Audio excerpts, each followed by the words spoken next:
Για δεύτερη φορά, αγαπημένα μου πνευματικά παιδιά και φίλοι, επανέρχομαι για να επαναλάβω ακόμα πιο οικετευτικά, να φτιάξετε και να μεγαλώσετε την αλυσίδα προσευχής σας για την Ελλάδα μας και τον κόσμο.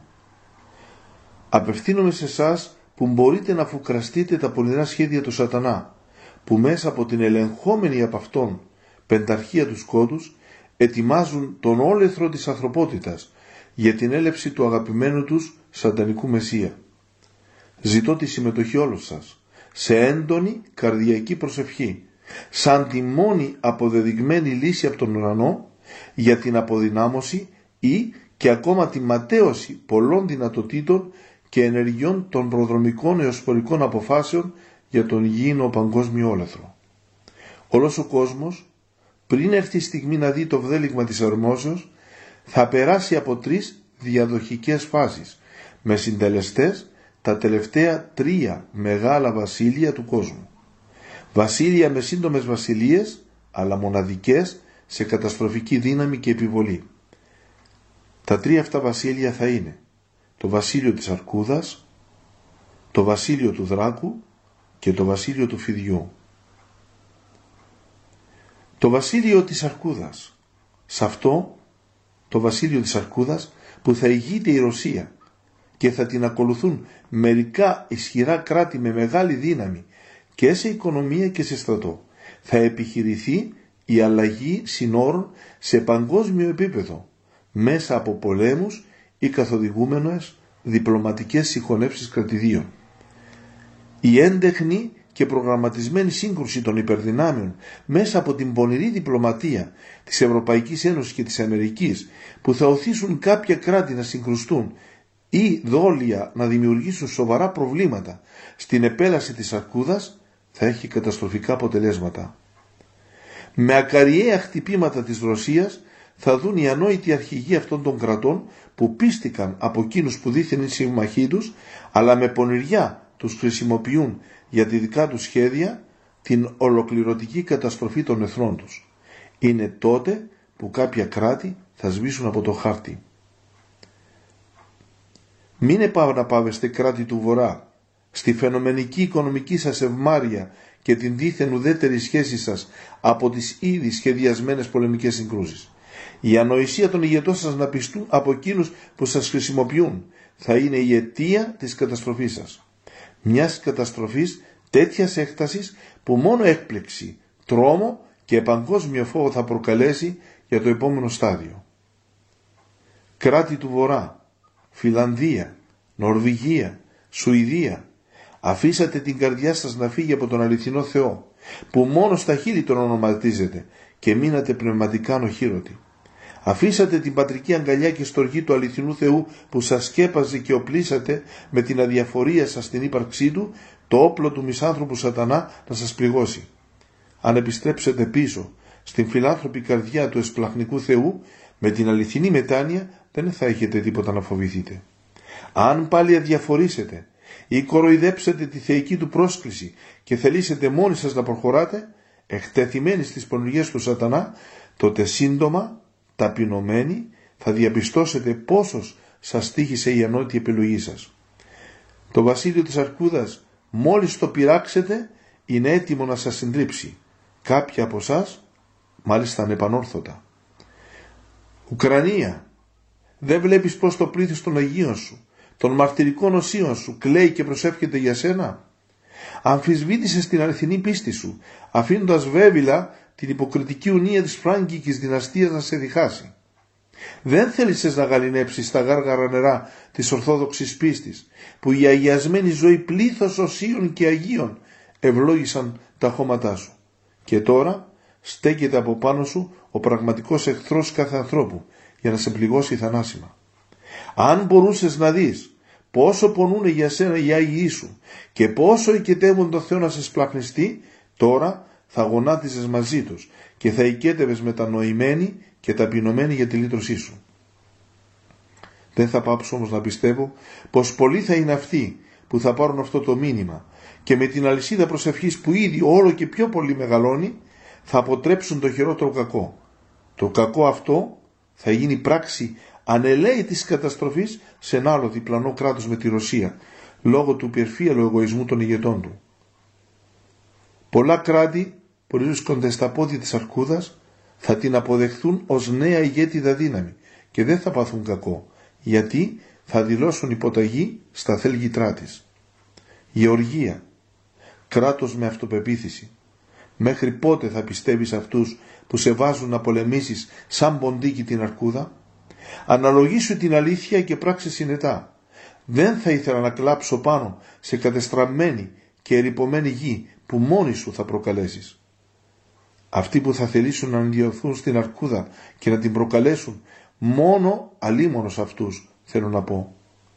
Αλίμονος εκείνους που θα τολμήσουν να της πούν πως δεν τη φοβούνται και θα θελήσουν τα στενά της αναπνοής της να κλείσουν. Τότε είναι που και την ύπαρξή τους θα απολέσουν. Θα είναι άλλο ένα κράτος που θα αρχίσει να σβήνει από το χάρτη. Η δύναμη της αρκούδας θα κορυφωθεί τόσο πολύ που φόβο και τρόμο σε όλο τον κόσμο θα προκαλεί. Και την Περσία θα διαβεί, αφού πρώτα την Τουρκία με ηχτρό μοναδικό τρόπο θα διαλύσει και έξω από τους Αγίους Τόπους θα βρεθεί. Μα είναι γραπτό από το Θεό κάπου εκεί να αρχίσει να σβήνει η έντοξη και τρομακτική βασιλεία της, μετά από τόσα και τόσα που ο πονηρός δράκος, ο κόκκινος δράκος, σαν πρώην φίλος θα τις ετοιμάσει. Το βασίλειο του δράκου. Πονηρός βασιλιάς θα είναι ο ηγέτης αυτού του βασιλείου της Κίνας. Πιστός σύμμαχος στην αρχή με τη Ρωσία, η Κίνα θα εκμεταλλευτεί την σχέση της με αυτήν και θα κερδίσει πάρα πολλά σε αυτά που σταδιακά θα την ανυψώσουν στο μέλλον σε υπερδύναμη. Η Κίνα θα υποφεληθεί από τις ανίατες πληγές της Ιαπωνίας για να εγκαθιδρύσει στρατιωτικά βήμα-βήμα τη μελλοντική της κυριαρχία πάνω σε όλη την ευρύτερη περιοχή. Δεν θα διστάσει όμως κατόπιν μπροστά σε αυτά που θα της υποσχεθούν οι μέχρι τότε εχθροί της να προδώσει τη φιλία της με τη Ρωσία και να συμβάλλει στον καταστροφικό κατηφορό της. Μέχρι τότε όμως ύπουλα θα κρύβει κάθε κρυφή της επιθυμία και θα αξιοποιεί έξυπνα τον φιλικό εναγκαλισμό της με τη Ρωσία. Τώρα απλώθηκε παντού, σχεδόν σε όλο τον κόσμο. Ξεκίνησε με την οικονομία σαν πρώτο στάδιο, πλημμυρίζοντας τον κόσμο με τα εμπορεύματά της, για να καταλήξει κατόπιν και στρατιωτικά σε μια παγκόσμια συγκυριαρχία με την αρκούδα. Όταν αυτό επιτευχθεί, τότε δεν θα αργήσει να φανερώσει και τις δικές της επεκτατικές βλέψεις. Στον κόσμο τότε θα κυριαρχεί απόλυτος φόβος και αγωνία.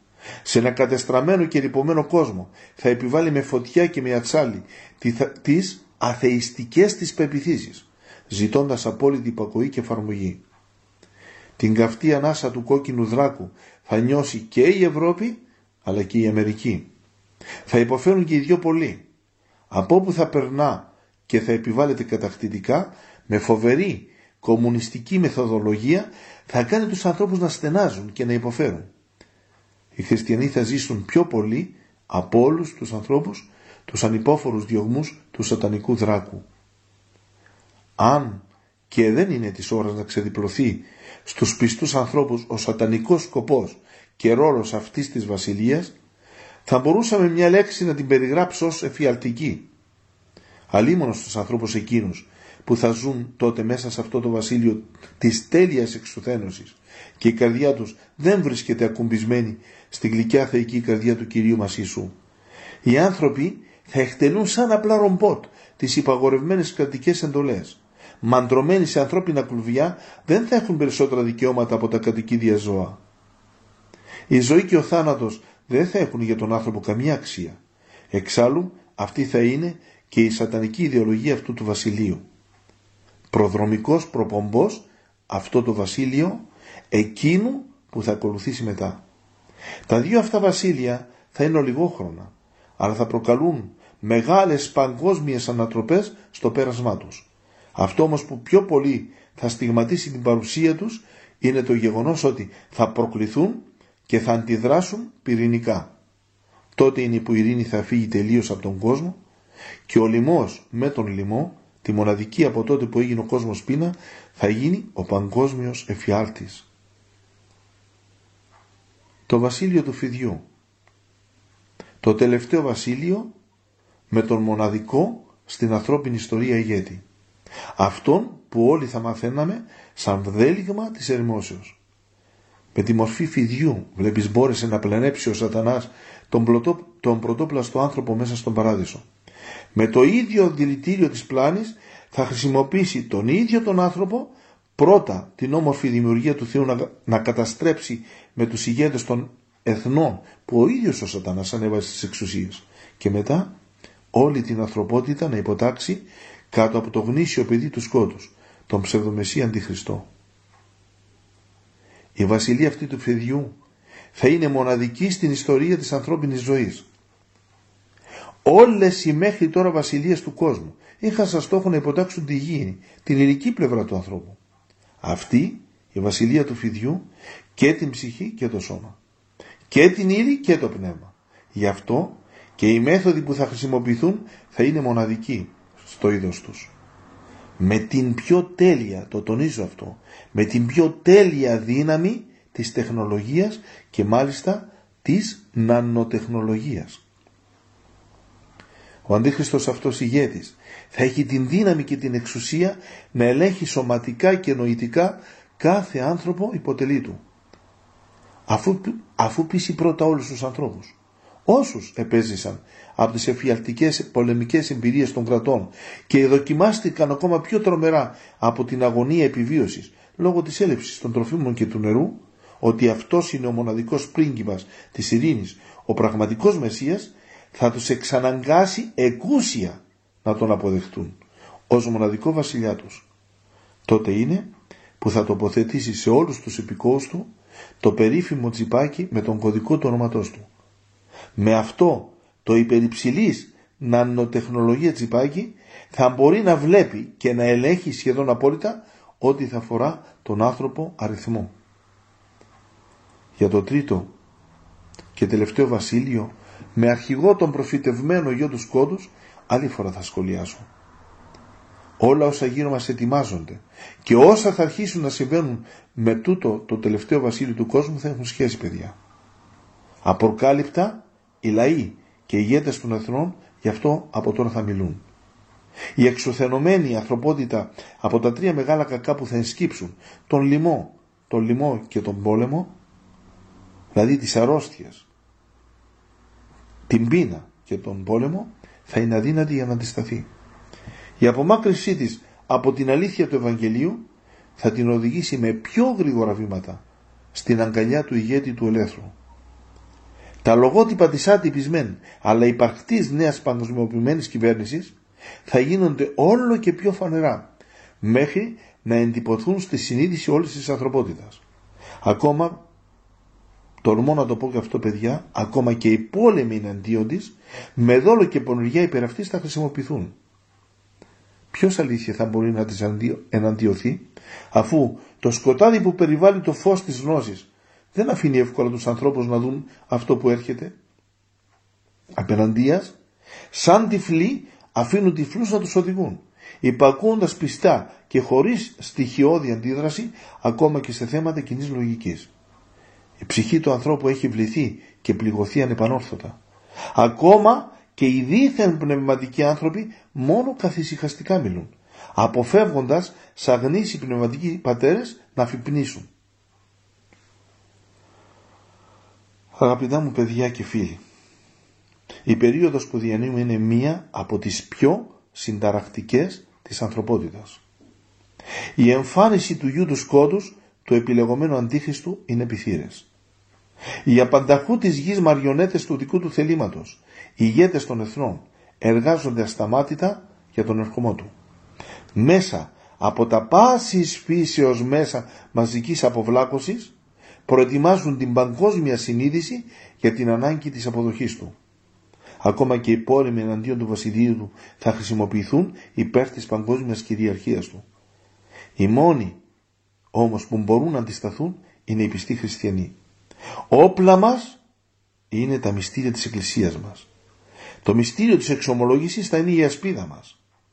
Η καρδιακή προσευχή με απόλυτη εμπιστοσύνη στο Θεό, η δύναμή μας.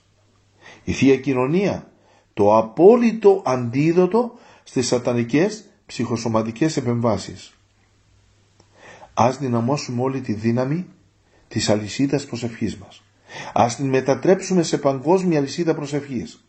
Ας φτιάξουμε πνευματικές πυρηνικές βάσεις με τις προσευχές μας που θα φοβίζουν και θα αποτρέπουν τα έργα του σκότους.